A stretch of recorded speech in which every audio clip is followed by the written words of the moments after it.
Welcome to the Passion of the Digital Artist. And here he is, computer art man himself, Jeff Mueller. Jeff, how you doing? Real good this week. How about yourself, Xavier? I'm doing great. You got a few things to talk about today, don't you? Oh yeah, we got a full load. Plus we got a weigh-in. Oh yes, the weigh-in. First off, we'd like to give a shout out to Andres van Geer. Congratulations, winner of the Year in Review. Year in Review, they came out with the winners. Congratulations, Andreas. Congratulations. And all the other winners. What happened was, I was mildly disappointed for about 5 minutes. But what I want to cover with this video blog is exactly, this is what I'm covering. I want to express to everybody out there that this is how you have to go about laying down a blueprint.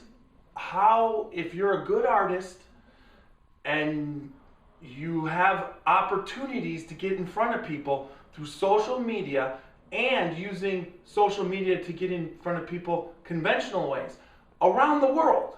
Now, this contest was a complete learning experience for me. This is the first time I submitted. I learned a ton from this contest, what my mistakes were. For instance, you were able to, when you submitted your portfolio, they gave you a portfolio where everybody could see what you submitted in, but there was also an area on the site to set up a website and explain what you were doing.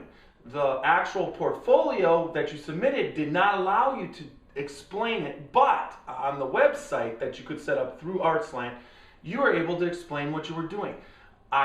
Because I got into the game late, I didn't submit right away, and I'll probably try and submit next year again. I learned what I have to do. One, I submitted the digital files. I've taken pictures of all the files printed out and painted on in their finished form, and I have to get those up on the website and those available for people to see also, so they can see if they're going to purchase or if they're going to display what they are displaying. Because when you just give somebody a digital file, there's a lot of ifs or whats or what is this, and then also to utilize the format, you want to find out everything you can do so that you can have yourself explained, you can have all the visuals correct. So the next contest that I enter will be a much more precise entrance designed to win, opposed to me being the rookie, because of that I have not ever done that before. So that's what I've learned. So that made me excited. That is very exciting, Jeff. And in addition to that, tell us about some of the feedback you're getting. Wow, that's all I have to say. The part that keeps me going and driving me is the feedback I get on Twitter, and also the feedback I've been getting on my website now with my new website.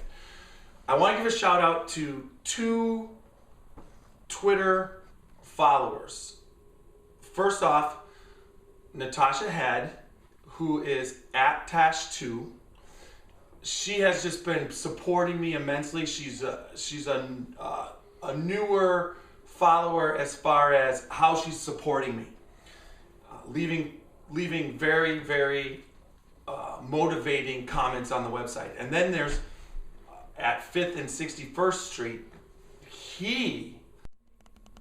I've researched him, and he's an artist that's been painting for about a long time, 20, 30 years. It says what he's done, and now he's promoting himself and talking, and it's, as he puts on his Twitter account, and it's time to talk. But he's been visiting my site, and this only gives justice. His quote that he left on my site, I'm going to leave to Xavier to give it justice. Well, we'll give it a shot here. And reading this is a pretty good one. Quoting 5th and 61st. Underwater Adventure is a great painting. This is reality under our eyes with the same precision as Vermeer. Jeff Mueller is definitely a great artist of the 21st century.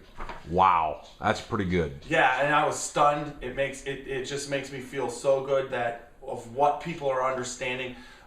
Johan Vermeer, he was a realist painter from the 17th century, a Dutch realist painter. His paintings are there. I can see the similarities, and it's to be compared to an artist. I'm honored, humbled.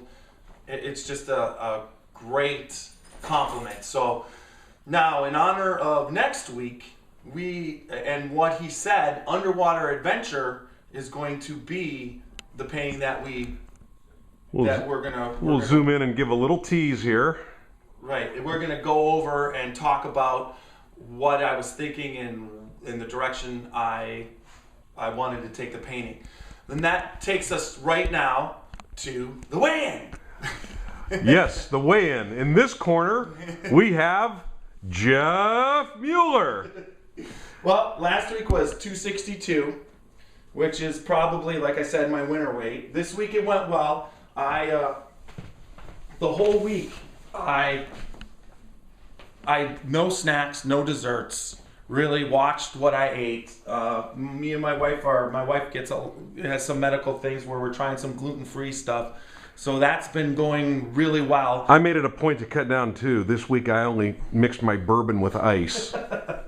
And then I got to make a commitment to drinking once a week, not 15 to no, once a week. And then it was a busy week this week. You're not going to lose weight drinking 4 or 5 times a week. And then I also made a commitment for working out. So then that makes what I have to do even a little bit tougher because I'm using a Bowflex and I'm gaining some muscle. And that went really well. So let's see what the results are. Boom, boom, boom, boom. Let's see, we got to push that there. He's stepping up on the scale. Oh, wait. Let's throw out the stuff. Yes! You're at 258.5. 258.5. That makes me feel real good. Where were we last week to recap for the folks? 262. So we're talking about 3.5 pounds. Excellent. In 1 week. And if you do that every single week, 10 weeks, I'll be down my 30 pounds. That's excellent. But Congratulations, Jeff. Happen the same way. So, well, and then also now, because the reason why we're not going over Underwater Adventure this week is because I finished a painting. A collaboration with Rod Jones, at Rod Jones Artist on Twitter.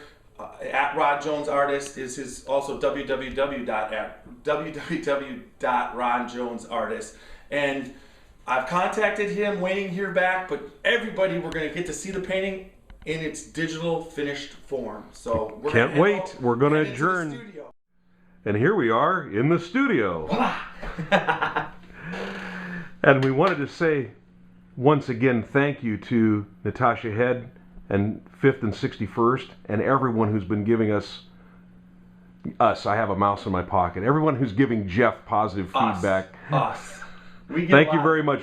We appreciate it. Yes. And Jeff is just chomping at the bit to talk about what's on the screen behind him. Yes, thanks from me too. All right.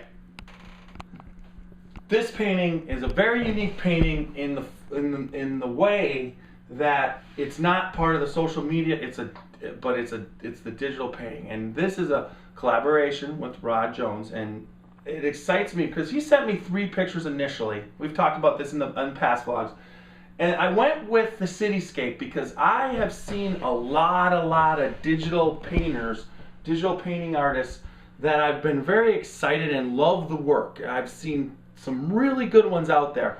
And I like cityscapes. That's just been, ever since I've seen them, I like them and I wanted to try it. So when he presented me there with the 3 pictures, this cityscape kind of stood out. Then I wanted to throw my 30 by 60 format because I love that format. I think when I do my next series, the second set of social media series, they're going to be verticals, but they're still going to be instead of 30 by 60 by 30.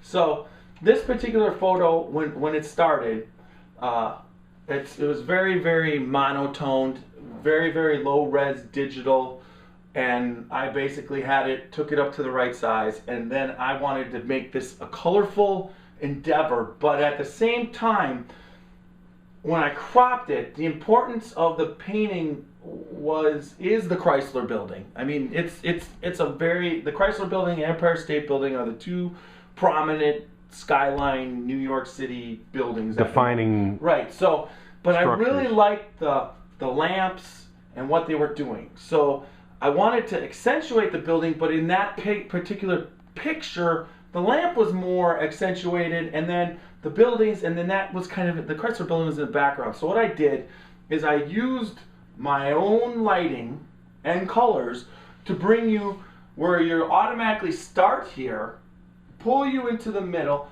and shoot you straight back. So I balanced the Chrysler Building, the sky, and the light so that the light still has to be a little bit in front and first and foremost, but at the same time, the next thing within a quarter or a 1/32nd of a second, you're at the Chrysler Building. And this really accomplishes that feeling, and I've done that in many different ways by accentuating what was happening. The darkness of the streets, and if you're ever walking in, even on a sunny day in New York City, you'll notice that a lot of times you're in areas where as the sun is going down, although the sky is blue, you almost feels like it's nighttime's coming early. Or dusk, Right. it's evening time. So that's where I wanted to get the glow and where I wanted you to be. But you could see up above, the sun's still shining, hitting those buildings, which you start like this, brings you up and shoots you back. And that's what I was trying to do with this. I had a blast with it. I love painting it.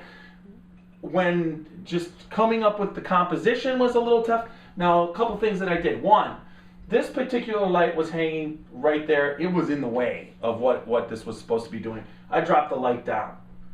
Then I added there was no glows, and there's another light on this side. I love that you can see that there's another light. There's a reflection, but the light's not in there. This particular pole. Now this particular pole was light, and in front I darkened that. I darkened from the bottom, and I just overall when I loved using the colors, and I picked the colors specifically because the pinks, the yellows, the purples, and the bright reds and the intense colors, because that's just that's something that I even in the fresh market decisions, I love those intense, beautiful colors that you can get today. I was thinking also underwater adventure. Right. There's a similarity in the color tones there, if nothing else.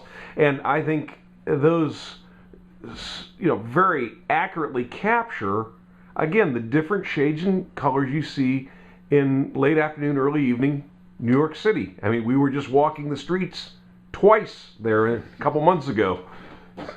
So that's where now I'm putting it back in Rod's court. He can do what he wants. If he wants to add something to it, I'm not sure. When we initially discussed, this is as far as we discussed. Now it's time to go further. We'll see what happens, see where we're going to go with this. But Rod has his own way of promoting his artwork, and now it's pretty much we're going to put the ball in Rod's court, and by next week I'm sure I'll have talked to him. He'll have seen it, and we'll have a plan. So hopefully until then, we're going to be out of here. Later, everyone. Thank you.